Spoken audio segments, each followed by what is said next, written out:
नमस्कार, आपण पाहताय कोकणचं नंबर 1 महा चॅनल कोकण सात लाईव्ह बातमीपत्रात आपलं स्वागत। सुरुवात करूया हेडलाईन्सनं। कालावल खाडीपात्रात अवैध वाळू उपसा, न्याय न मिळाल्यास खाडीत उड्या घेऊन जीवन संपवण्याचा इशारा। अखेर सावंतवाडीला मिळाला फिजिशियन आणि कुडाळात स्मार्ट मीटरवरून शिवसेना आक्रमक। आता पाहूया सविस्तर बातम्या। भाजपा स्थापना दिन व जागतिक आरोग्य दिनाच्या निमित्तानं भाजपा युवा नेते विशाल परब यांच्या संकल्पनेतून सावंतवाडी येथील उपजिल्हा रुग्णालय व आयुर्वेदिक रुग्णालयात रुग्णांना फळवाटप करण्यात आलं।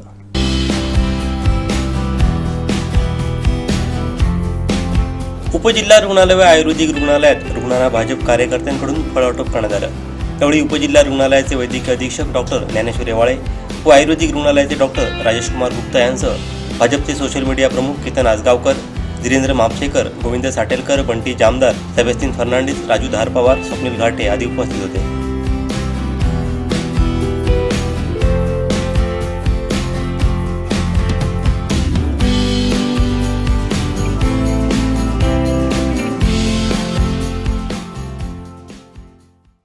कालावल खाडीपात्रातील अवैध वाळू उपशाविरोधात तळाशील ग्रामस्थांनी खाडीपात्रात होडीत बसून तसंच किनाऱ्यावरती बसून सुरू केलेलं आंदोलन सुरूच आहे।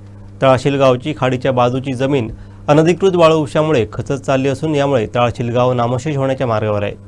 आमच्या मागणीची दखल न घेतल्यास आम्ही खाडीत उड्या घेऊन आमचं जीवन संपवू असा गंभीर इशारा तळाशील गावच्या महिलांनी आंदोलनादरम्यान बोलताना दिला आहे। पाहूयात। कालावल खाडीपात्रात रेवंडी समोर होणाऱ्या अनधिकृत वाळू उपशाविरोधात तळाशील ग्रामस्थांनी 30 मार्च पासून आंदोलन सुरू केलं आहे। तर 4 दिवसांपूर्वी ग्रामस्थांनी आक्रमक भूमिका घेत खाडीपात्रात होडीत बसून तसंच किनाऱ्यावरती बसून हे आंदोलन सुरूच ठेवलं आहे।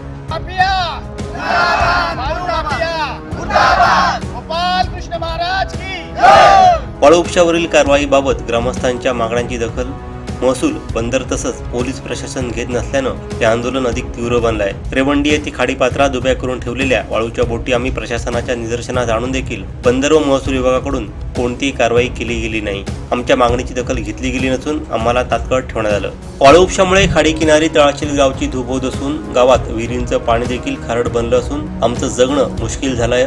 खाडीपात्रात चालणारा वाळू उपसा कायमचा बंद करावा ही आमची अनेक वर्षांची मागणी आहे। मात्र आज तगायत या मागणीची दखल घेतली गेली नाही। गेले 7 दिवस आम्ही वाळू उपशावरील कारवाईसाठी आंदोलन करत असून आमच्या मागणीची दखल घेतली न गेल्यास आम्ही खाडीपात्रात उड्या मारून जीवन संपवू असा इशारा यावेळी देण्यात आला आहे।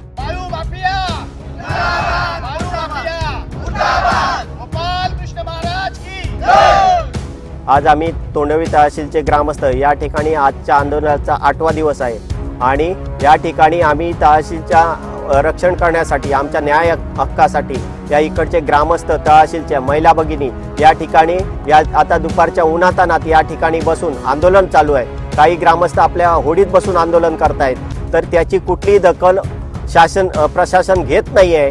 आम्हाला आज आंदोलनाचा 8वा दिवस आहे आणि या ठिकाणी आम्ही न्याय हक्कासाठी अजूनपर्यंत झगडतोय। आमची एकच मागणी आहे की या समोरच्या जो वाळू उपसा होतोय तो तात्काळ बंद व्हावा।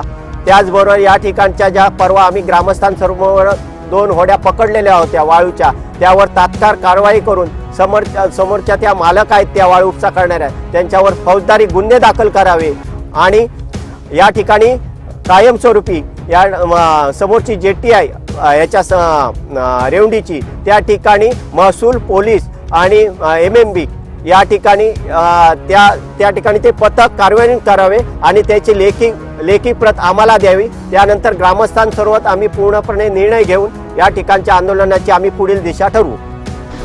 आज आम्ही गेले 8 दिवस इथे आंदोलन करत आहोत। या आंदोलनाची कुठचंही प्रशासन किंवा पोलीस आणि कुठचेही राजकारणी लोक आम्हाला काही दखल देत नाही आहेत। आता काल आम्ही ज्या बोटी पकडल्या त्या बोटीची कारवाई आज करायला येणार म्हणून त्यांनी सांगितलेलं होतं, ते पण काय आज आले नाही आहेत।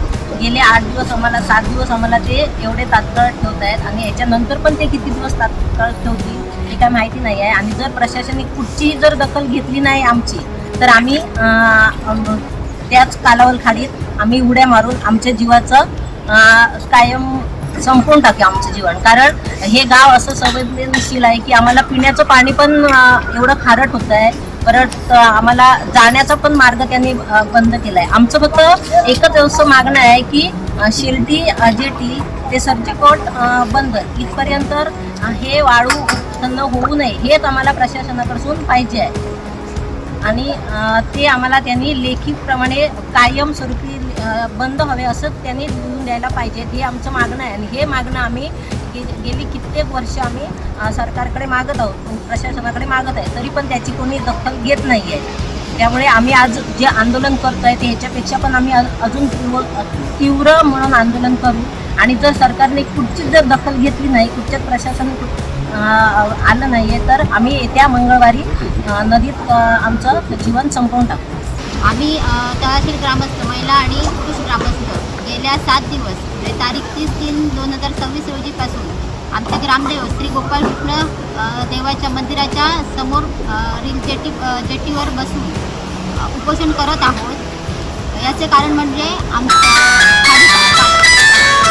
कालावल खाडीपात्रात बेकायदेशीररित्या वाळूचे अनधिकृत वाळूचे उत्खनन चालू आहे. त्यासंबंधी हा आमचा लढा आहे.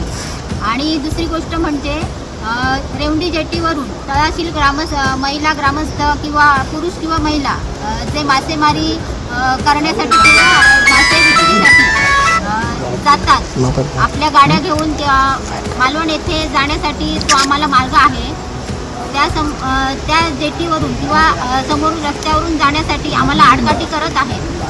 रेवंडीमधील ग्रामस्थ आम्हाला आडकाठी करत आहेत. आणि त्यात त्यांचा मोठा म्हणजे वाळू माफियांचा त्यांना मोठा त्यांच्या मागे हात आहे. आणि त्यासाठी आमचा हा तहसीलमधील ग्रामस्थांचा लढा आम्ही असाच चालू ठेवणार आहे. प्रशासनाला एवढंच सांगू इच्छिते की त्यांनी आम्हाला 100% न्याय द्यावा. देवगड तालुक्यातील दैबाव येथे गंगा उतरली असून राजापूर येथील गंगेच्या पाठोपाठ 8 दिवसांच्या अंतरानं ही गंगा दैबाव येथे प्रगट होते. पाहुयात.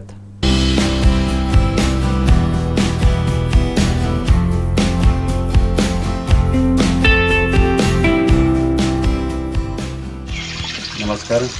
इथली गंगेची एक आख्यायिका आहे की इथे एक साधू महाराज तपश्चर्या करायचे आणि ते जेव्हा राजापूरला गंगा यायची तेव्हा ते गंगेसाठी स्नानासाठी राजापूरला जायचे.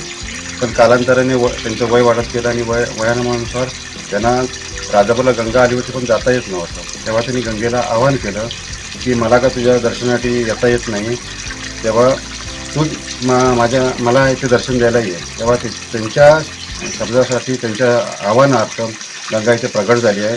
तिथपासून गंगा इथे दर 3 वर्षांनी राजापूरला आल्यानंतर 8 दिवसांनी दर 3 वर्षांनी गंगा इथे प्रगट होते. तसेच इथे भालचंद्र महाराज इथे तपश्चर्यासाठी येऊन बसायचे आणि ते इथे तपश्चर्या करून झाल्यानंतर गंगेचं दर्शन घेताना डायरेक्ट तिकडे कणकवलीला ते प्रगट व्हायचे. अशी एक आख्यायिका आहे. तसेच इथे राहिलेल्या पंचक्रोशीतील किंवा इथल्या कोकणातील सर्व ग्रामस्थांना किंवा भाविकांना आमची नम्र विनंती आहे की इथे एकदा येऊन या गंगा माताचे दर्शन घ्यावे. तसे इथले जे पावित्र्य आहे ते आजपर्यंत जपण्यात आले तसेच ते पुढे आपणही जपावे. आणि या निसर्गरम्य दैबाव गावामध्ये ही गंगा ज्या साधू मुनीमुळे आम्हाला एक भाग्याचा एक क्षण आहे.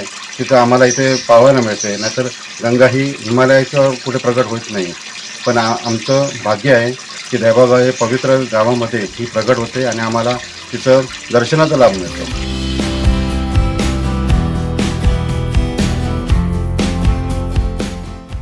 मी संतोष पांडुरंग शेटे, राहणार दहिबाव. आपल्या दहिबाव गावात आज 2 दिवस झाले आम्हाला कळल्यावर की गंगेचा उगम झालेला आहे. आपल्या संपूर्ण जिल्ह्यात सिंधुदुर्ग जिल्ह्यात देवगड या ठिकाणी हे एकमेव ठिकाण आहे गंगा तिथे येते. आणि रत्नागिरी जिल्ह्यात राजापूर तालुक्यात येते. राजापूरची गंगा आल्यानंतर आपल्या इथे 8 दिवसांनी गंगा येते. आणि आता आम्हाला परवा दिवशीच समजलं की गंगा आली आहे. तेव्हा आम्ही सर्व आपल्या जवळच्या गावातील जिल्ह्यातील किंवा तालुक्यातील कोणी दर्शनाला येणार असतील त्यांनी मोठ्या संख्येने इथे उपस्थित राहावे ही मी सगळ्यांना नम्र विनंती करतो. या ठिकाणी गंगा आल्यानंतर गंगा कशी येते हे समजण्यासाठी आपल्या गंगेतील पाणी कायम काचेसारखं निर्मळ असतं पण गंगा आल्यावर ते दुधाळ पाणी होतं.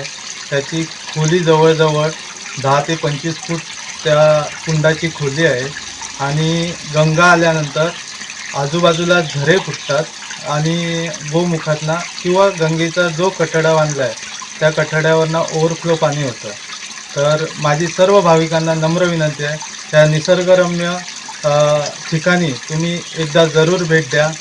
दहिबाव गावात आल्यावर दहिवाडी स्टॉप आहे, जे एस टीने येतील त्यांनी, त्या दहिवाडी स्टॉपजवळ उतरल्यानंतर वॉकिंग डिस्टन्स त्याचं जवळजवळ 5 ते 7 मिनटाचं आहे. 5 ते 7 मिनटात या ठिकाणी पोचू शकता.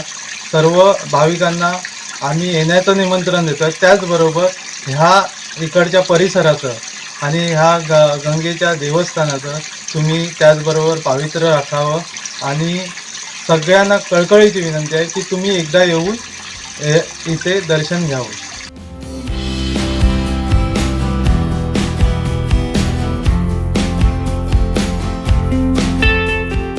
आज देवगड या ठिकाणी गंगा अवतरलेली असून दहिबाव या ठिकाणी या गंगेचे आगमन झालेले आहे. सिंधुदुर्ग तसेच कोकणामध्ये राजापूरची गंगा ज्यावेळी प्रगट होते त्याच पार्श्वभूमीवर दहिबावची गंगा देखील या ठिकाणी प्रगट होते आणि या ठिकाणी हे गंगेचे पाणी जवळपास कित्येक दिवस जोपर्यंत पाऊस सुरू होत नाही तोपर्यंत हे गंगेचे पाणी सुरूच असतं. या ठिकाणी देवगड तालुक्यातील दहिबावमध्ये हे गंगा पाहण्यासाठी या ठिकाणी मोठ्या संख्येने जे आहेत ते पर्यटक देखील दाखल होत आहेत. तसेच भाविक देखील या ठिकाणी गंगेचं दर्शन घेण्यासाठी येत असून या ठिकाणी मोठ्या संख्येने जे आहेत ते आल्हाददायक आणि प्रसन्न असं वातावरण या गंगेच्या आगमनाने झालेलं आहे. कोकण 7 लाईव्हसाठी नागेश दुखंडे, देवगड.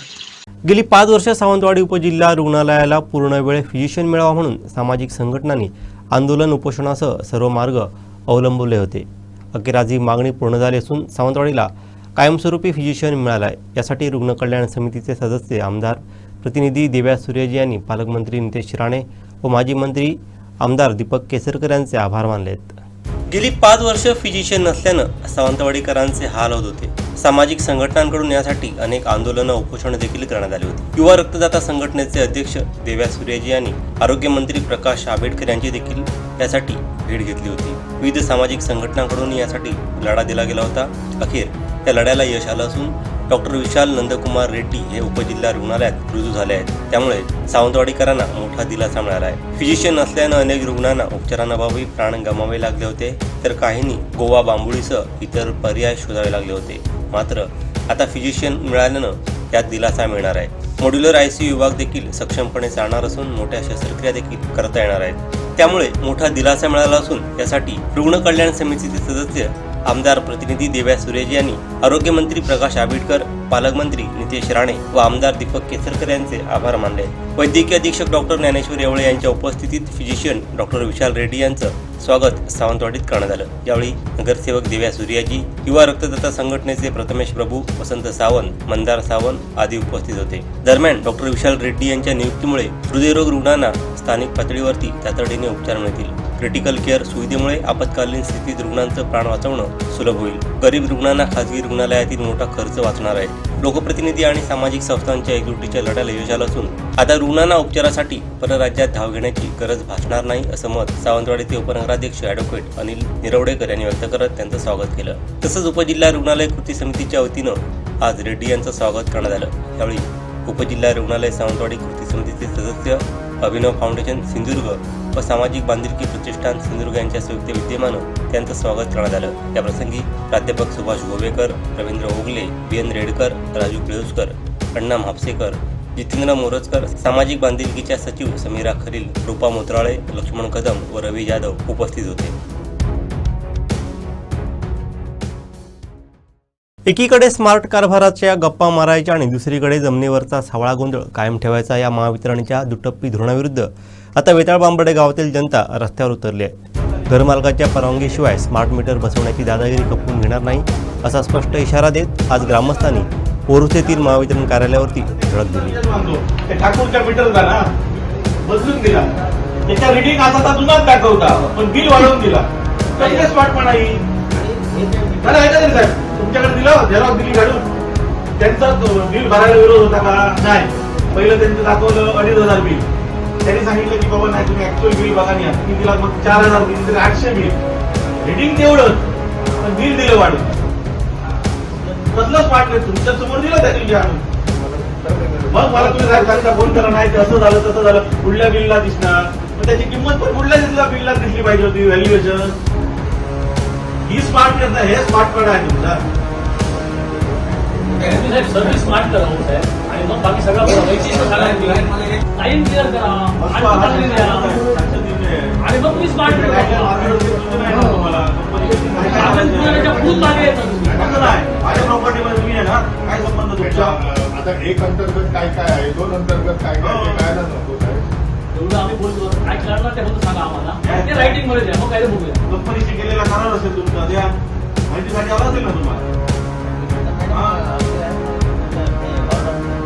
दरवर्षी आपलं मेंटेनन्सच्या खाली बिल करायची कॉन्ट्रॅक्टरला हे करायचं म्हणजे काय तुम्हाला स्मार्ट मीटर बसवा पहिले तुम्ही स्मार्ट सर्व्हिस द्या पहिले तुम्ही लाईन ओढा आम्ही सांगतो तुम्हाला आमच्या गावातले ना सगळ्या जुने लाईट बदला गावात सगळे स्मार्ट मीटर बसवा त्याला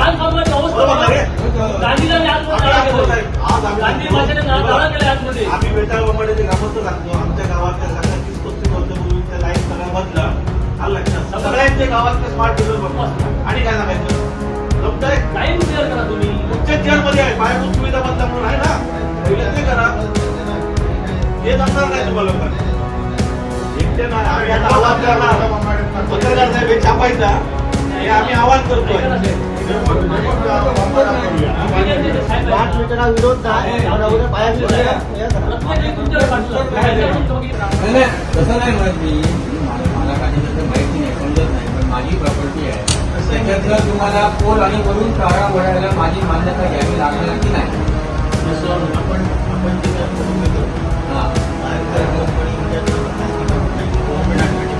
मान्य आहे बरोबर आहे सार्वजनिक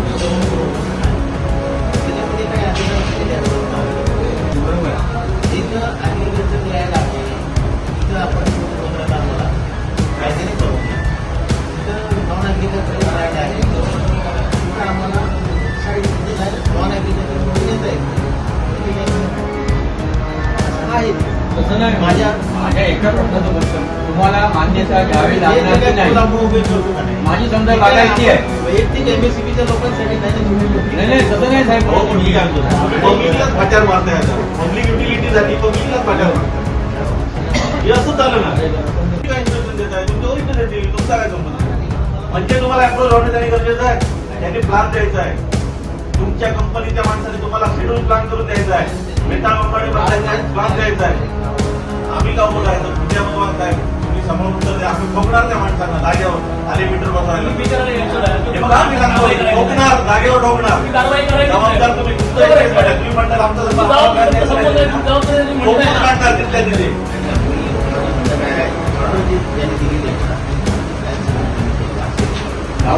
दिला असं मला वाटत नाही मग आम्ही ओळखायचा होतो तोच माणूस आहे हा अदानीचा माणूस आम्ही कसं ओळखायचं काय संबंध बरं सामान्य ग्राहक आला हे अदानीला दिलाय कसं समजणार ऐका हो साहेब सामान्य माणसाला हे अदानीला कॉन्ट्रॅक्ट दिलाय किंवा अदानीशी तुमचा एमओयू झालाय कसं समजणार ग्राहकाला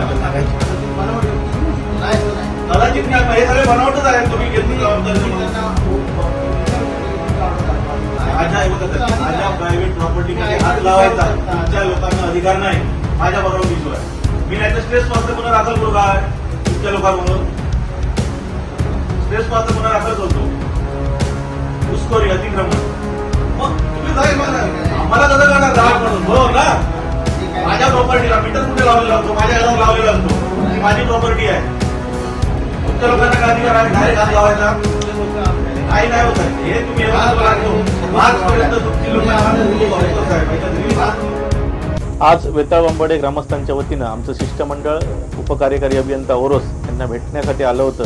त्याचं प्रामुख्याने जे कारण होतं की स्मार्ट मीटर ज्या संदर्भात जे काय बदलण्याचं काम धोरण महावितरणने चालू केलेलं आहे त्याच्यामध्ये थेट ग्राहकांना कुठलीही कल्पना न देता थेट स्मार्ट मीटर लावले जात आहेत अशा काही ग्रामस्थांच्या तक्रारी होत्या. तर या संदर्भात आम्ही चर्चा केली. याच्यामध्ये एक भयंकर अशी बाब दिसून आली की लोकांना कुठल्याही प्रकारची कल्पना नाही आणि महत्त्वाची विषय म्हणजे जे काही शासनाचं धोरण आहे, नुसतं स्मार्ट मीटर बसवणं असं धोरण नाही, तर पायाभूत सुविधा सुद्धा तेवढ्या स्मार्ट करणं अशा पद्धतीचं धोरण त्यांच्या सर्क्युलरमध्येच आहे. परंतु महावितरणचे हे सगळे लबाड अधिकारी फक्त स्मार्ट मीटर बसवण्याकडे त्यांचं कल आहे, परंतु पायाभूत सुविधा जो काही अमूलाग्र बदल घडणं आवश्यक आहे त्याच्याकडे दुर्लक्ष करत आहेत. तर या संदर्भात आम्ही त्यांचं लक्ष वेधलेलं आहे आणि ग्रामस्थांच्या वतीने आम्ही जाहीर आव्हान महावितरणला आज दिलेलं आहे की आमच्या गावातील ज्या काही 30-35 वर्षापूर्वी ज्या काही वीज वाहिन्या जोडलेल्या आहेत, आज त्या जीर्ण झालेल्या आहेत, तर त्या प्रथमतः बदला आणि आमच्या गावातले सगळे मीटर स्मार्ट करा, अशा पद्धतीचं आव्हान आम्ही आज महावितरणला केलेलं आहे. दुसरी जो विषय आहे व्होल्टेज ड्रॉपिंगचा, व्होल्टेज फ्लक्च्युएशनचा विषय आहे, तर त्या समस्यांकडे सुद्धा गांभीर्याने बघा अशा पद्धतीचं आम्ही सूचना या ठिकाणी महावितरणच्या अधिकाऱ्यांना केलेली आहे. 8 दिवसात त्याची पूर्तता नाही झाली तर ग्रामस्थांच्या वतीनं मोठं जन आंदोलन आम्ही गावामध्ये या संदर्भात उभारणार आहोत. दोडामार्गमधील मोर्ले गावात एका बागेत किंग कोब्रा विषारी साप वनविभागाच्या टीमनं रेस्क्यू केला. पाहूयात.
सन्माननीय आमचे नेते, आमचे मार्गदर्शक सन्माननीय नारायणरावजी राणे साहेब यांच्या 75वा वाढदिवस 10 तारीखला साजरा होत आहे आणि या निमित्ताने सावंतवाडी मतदारसंघामध्ये विविध कार्यक्रमांचं आयोजन केलेलं आहे.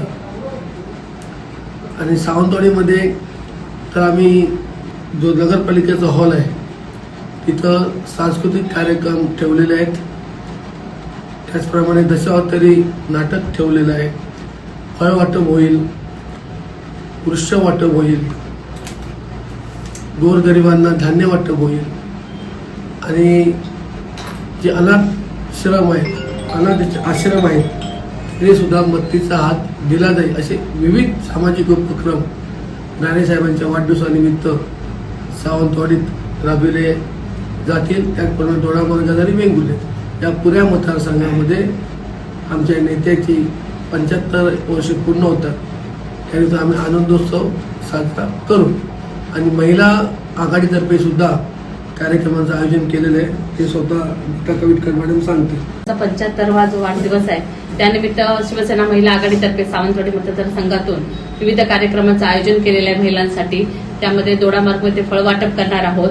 रोणापाल सावंतवाडीमध्ये जे सिंगल पॅरेंट्स वसतिगृह आहे मुलांचं तिथे फळ वाटप करणार आहोत.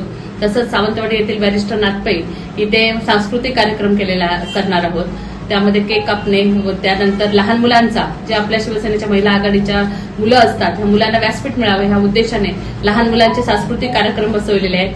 महिलांच्या अंगभूत कलागुणांना वाव मिळावा यासाठी शिवसेना महिला आघाडीच्या वतीने कोकणच्या गाण्यावर वगैरे असे डान्स बसवलेले आहेत.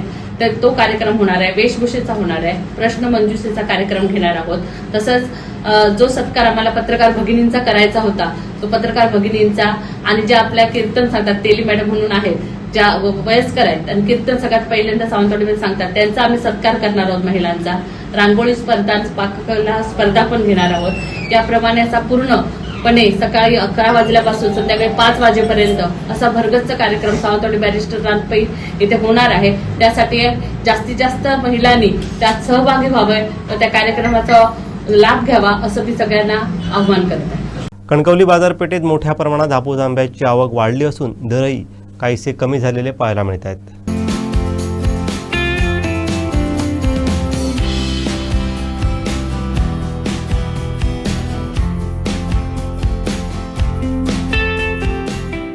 थोडी वाढत चालली आहे. माल जरा मोठा होत आहे. माल आता टेस्ट आहे. दर 1500 1200 1100 या रेंजला चालू.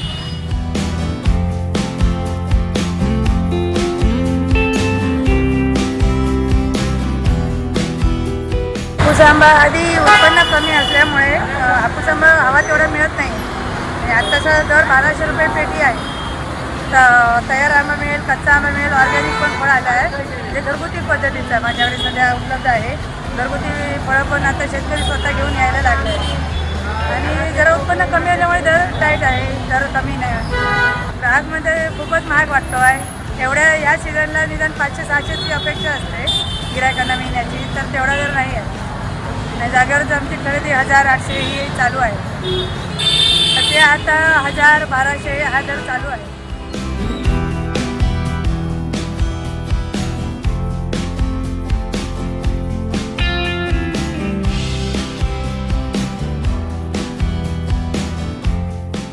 मार्केटमध्ये जसा पाहिजे होता तेवढा नाही आहे. पण साधारण आहे किरकोळ आहे आणि जास्तीत जास्त 10-15 दिवस चालेल. काय दर आहेत सध्या हापूस आंब्याचे? 800 ते 1500 आहे. ग्राहकांचं काय म्हणणं आहे? ग्राहक थोडेसे नाराजच आहेत. पण तरी पण ग्राहक ज्यांना खायची आवड आहे देवगड हापूस म्हणून तर आम्ही आता कणकवलीमध्ये आम्ही इथे देवगड हापूस म्हणून होतो ते त्या हिशोबाने विश्वासाने येतात.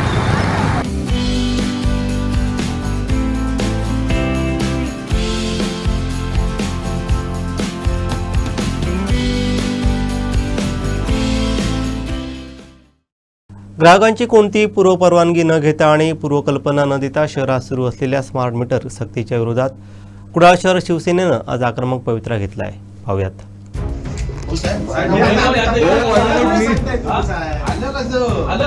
आमचा प्रश्न काय आहे सांगा. हे आता तक्रार कुठे आली म्हणून तुम्ही सांगता हे दुसरा कोणतरी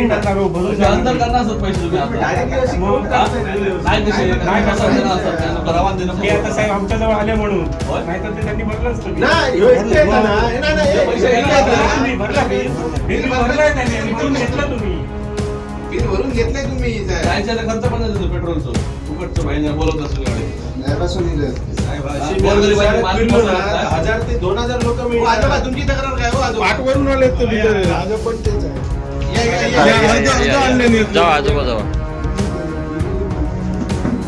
अर्ज पण दिला त्यांनी.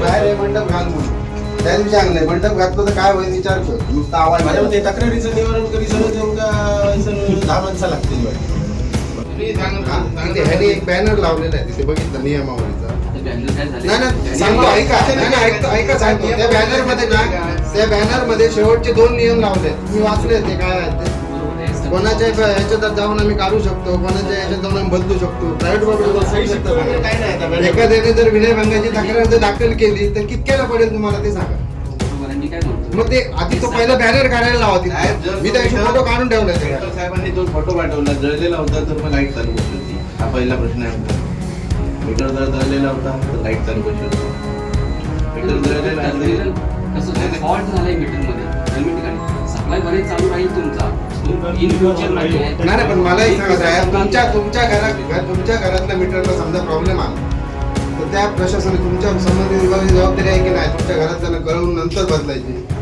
तुम्ही डायरेक्ट जाऊन बदलणार का कोणाच्या हुकुमशाही झाली हुकुमशाही झाली ती जी काय ट्रस्ट आहे त्यांची दारिकांची जी काय ट्रस्ट आहे तुम्ही तिथे जाऊन त्याला कोणाला एकाला तरी सांगितलं का सांगा विचारा सांगितलेलं होतं मग ही चूक कोणाची आहे मला सांगा सांगितलं होतं मग कोणाला सांगितलं नाही सांगितलं बोलवा ना तुम्ही आम्ही 4 दिवस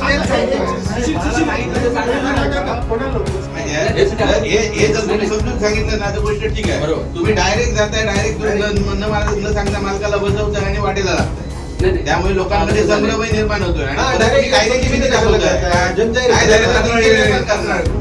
आणि मुळात पहिल्यांदा खालच्या ऑफिसला बसणाऱ्या माणसाला सगळ्या लोकांची संयमाने वागायला त्यांची तक्रार आहेत तर त्या तक्रारीचं निवारण करणं तुमची जबाबदारी आहे तुम्ही डायरेक्ट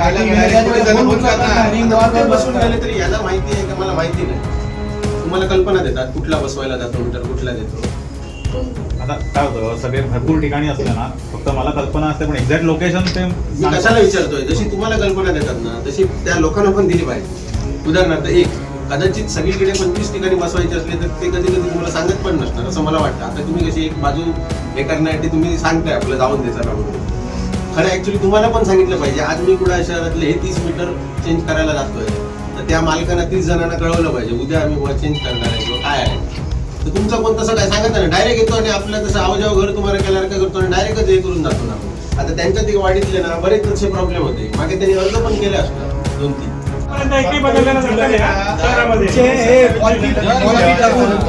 नवीन मीटर तुम्ही द्या तुम्ही जे स्वतः ठरवताय ना क्वालिटी मीटर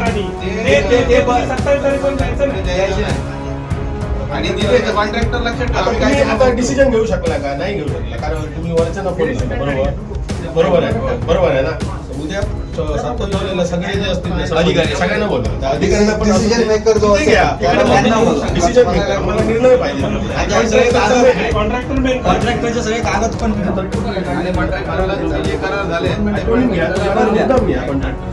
वेंगुर्ल्यात SBIच्या ATM मध्ये कचऱ्याचं साम्राज्य पाहायला मिळत आहे पाहूयात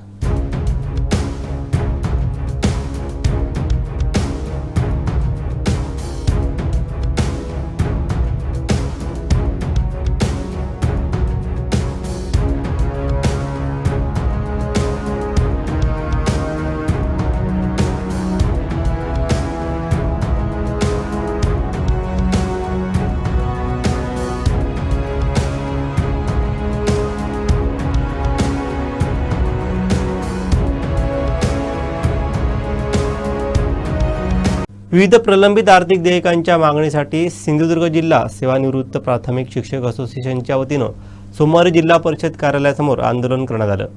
प्रशासनाच्या निष्क्रियतेविरोधात जोरदार घोषणाबाजी करत शिक्षकांनी संताप व्यक्त केला आहे.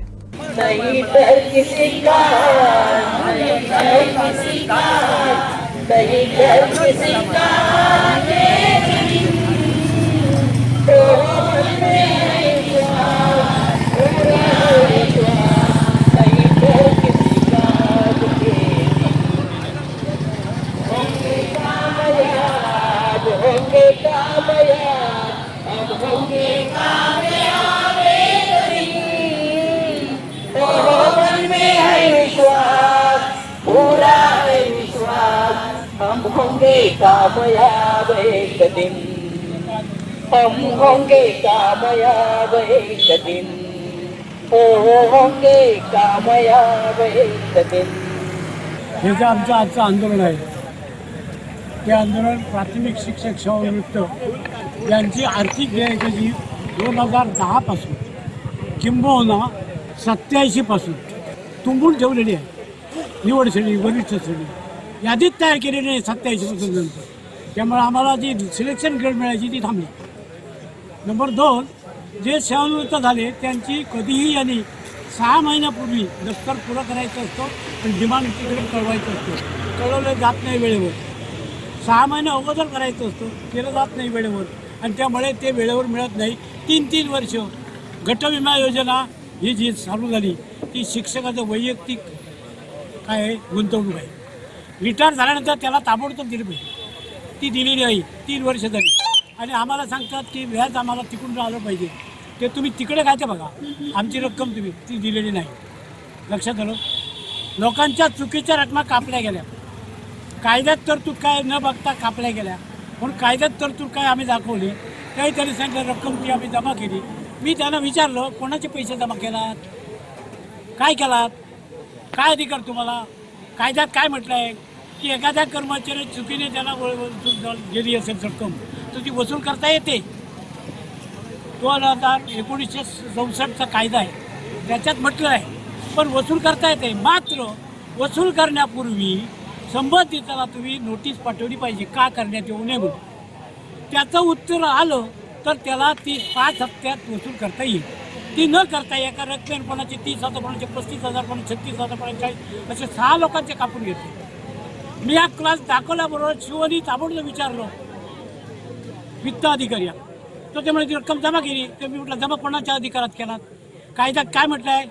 त्याच कायद्यात 139A मध्ये म्हटलेलं आहे जरी तुम्हाला वसूल करता येत असलो तरीसुद्धा ती या कलमान्वये करता येणार नाही. ती हप्त्याने वसूल केली पाहिजे. ती देय आहे, दिलेले नाही. राजारोगीकरण हा प्राथमिक शिक्षक राजारोगीकरण करते येत नाही. तो दीर्घकालीन सुट्टी देणारा कर्मचारी. त्यामुळे त्यांना रोगीकरण नाही. मात्र कायदा कलम 81 मध्ये 54(2) मध्ये असं म्हटलेलं आहे जर एखाद्या कर्मचाऱ्याला सुट्टीच्या कालावधीत कामाला घेतलं असेल तर त्या कालावधीत जितके दिवस हक्काची रजाला भोगता आली नसेल तेवढे दिवस इशारा घेऊन 10 म्हणजे 10 दिवस झाले तर 6 दिवसाची त्यांना लोकीकरण.